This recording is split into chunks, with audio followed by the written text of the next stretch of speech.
آپ دیکھ رہے ہیں واسودیو شارٹس۔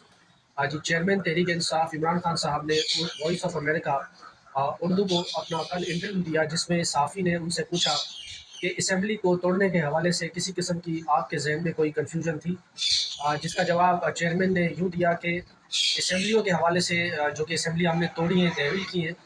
اس کے حوالے سے ہمارے ذہنوں میں کسی قسم کی کنفیوژن نہیں پائی جاتی، کیونکہ ان کا یہ خیال تھا، وہ یہ کہہ رہے تھے کہ پی ڈی ایم کی حکومت کے ساتھ کیونکہ اسٹیبلشمنٹ ہوئی تھی، خاص طور پہ نون لیگ کے ساتھ، تو وہ ہماری حکومت جو ہے وہ گرا دیتے۔ لیکن انہوں نے مزید یہ کہا کہ جب ہم نے 16 جولائی کا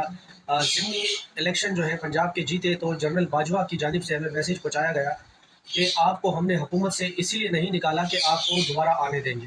کیونکہ اب ہم نے آپ کے اوپر سرخ لکیر لگا دی ہے۔ جو پالیسی جنرل باجوہ کی تھی وہی جنرل عاصم منیر بھی اسی پالیسی کو لے کر چل رہے ہیں، لیکن سرخ لکیر لگانا یہ صرف